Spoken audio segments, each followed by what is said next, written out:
भगवान शंकर प्रसन्न हुए तो उन्होंने वरदान मांगा, बड़ा भावपूर्ण है कि प्रभु कभी सम्मान से मुझे भिक्षा न मिले। चक्रवर्ती सम्राट, सम्राट पद का त्याग करने वाला महापुरुष क्या मांग रहा है? कभी सम्मान से मुझे रोटी न मिले, सम्मान कभी मुझे न मिले। ये क्यों? क्योंकि सम्मान मिलेगा तो मैं कहीं अहम से युक्त ना हो जाऊं, और जब अपमान भरी रोटी मिलेगी तो आपकी याद आएगी। जब दूसरों के दरवाजे पे खड़ा हुआ जाता, राधे श्याम, क्या है? कई मूड के आदमी होते हैं, क्या है? रोटी, रोटी कमा के रख गए हो, रोटी चल दिया सुबह से रोटी। अब सब हिरन हो गए लता हिरन हो गए। वो और ये मिलान नहीं हो सकता।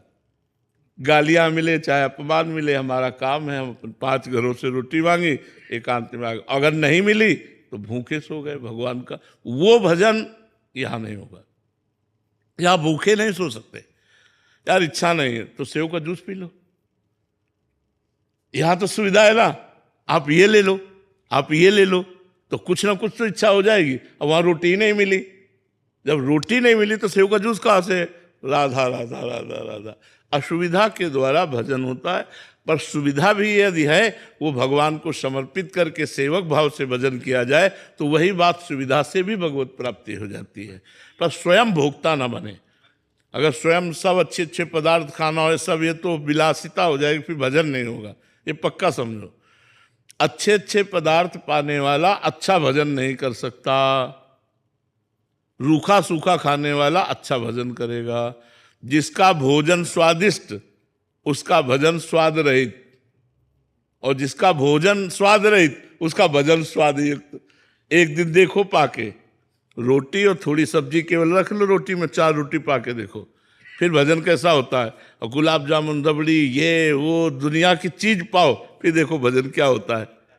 फिर संसार का भजन होगा, ये चिंतन वो चिंतन संसारिक भोगों का। और नमक रोटी खाओगे तो रोना आएगा भगवान के लिए। तो यही दीन प्यारे वेद पुकारे द्रवो सुश्री भगवाना।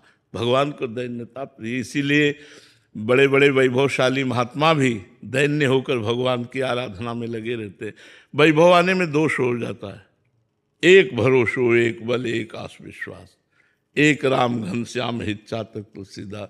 सीधे भगवान से आशा भरोसा, जो भी जरूरत भगवान से। तो जो हमारी परिस्थिति बिगड़ी हुई है, इस समय अगर हम भजन कर ले गए तो जब परिस्थिति सुधरेगी तो चकाचक भजन अपने आप होने लगेगा। और अगर अभी भजन नहीं हुआ तो परिस्थिति